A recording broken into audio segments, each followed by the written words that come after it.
काय झालंय की आपण स्वारगेटमधलं प्रकरण झालं म्हणून डोळे तर सगळ्यांचे उघडलेच आहेत. म्हणजे एसटी स्टँडबद्दलचे डोळे उघडलेत, आपल्या आगाराबद्दलचे. पण आम्ही सदैव महिन्यातून एकदा तरी आमची फेरी इथे असतेच.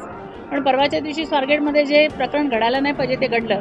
त्या घडल्यानंतर प्रथमतः डोळ्यासमोर आलं ते वल्लभनगर आगार. आणि वल्लभनगर आगारमध्ये सुरक्षिततेच्या बऱ्याचशा त्रुटी आहेत. इथे सुरक्षा रक्षक कमी आहेत, CCTV कॅमेरे कमी आहेत, हिरकणी कक्ष अद्ययावत नाही आहे, पोलीस नियंत्रण कक्ष नाही आहे. त्यामुळे ह्या सिक्युरिटीचा विषय कसा करणार हे पोलीस इथले जे डिपार्टमेंटचे डेपोचे मेन जे आहेत साहेब त्यांना आम्ही विचारायला आलो होतो. आणि त्या अनुषंगानं आम्हालाही त्यांना काय मदत करता येईल आणि असे अनुचित प्रकार इथे घडू नये यासाठी तुम्हाला उपाययोजना काय काय करता येईल याबद्दल आमचं त्यांच्याशी बोलणं झालं आहे. आपण महिला मोर्चा अध्यक्षा म्हणून मुख्यमंत्र्यांना पत्रव्यवहार या संदर्भात करणार आहात? 100% आम्ही ऑलरेडी ईमेल तर त्यांना झालेलंच आहे. पण आपल्या वल्लभनगर आगाराबद्दलचा त्यांना पत्रव्यवहार नक्की होतील आमच्याकडून.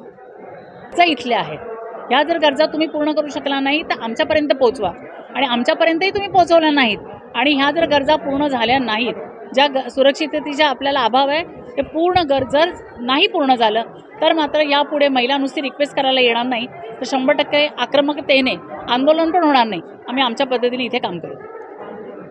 मला तर वाटतं जी भगिनी आपल्या आजूबाजूला बसलेली असते तिला जर काही त्रास कोणी देत असेल किंवा तिला काही त्रास होत असेल तर मला वाटतं बाजूचा जो तिचा भाऊ असेल ना त्याने त्या बहिणीच्या मागे त्या पद्धतीने उभं राहायला पाहिजे.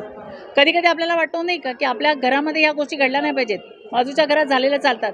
पण जेव्हा ही झळ आपल्या घराला लागते तेव्हा आपल्या लक्षात येतं की ही झळ किती मोठी आहे. तर माझ्या बंधूंना, माझ्या भगिनींना सर्वांना एक विनंती असेल की आपल्या आजूबाजूची महिला असो किंवा एखादा पुरुष असो, जेव्हा कुठल्या प्रॉब्लेममध्ये असतील किंवा कुठल्या संकटामध्ये असतील त्यावेळेला त्यांना तत्परतेने मदत करा एवढी विनंती करते.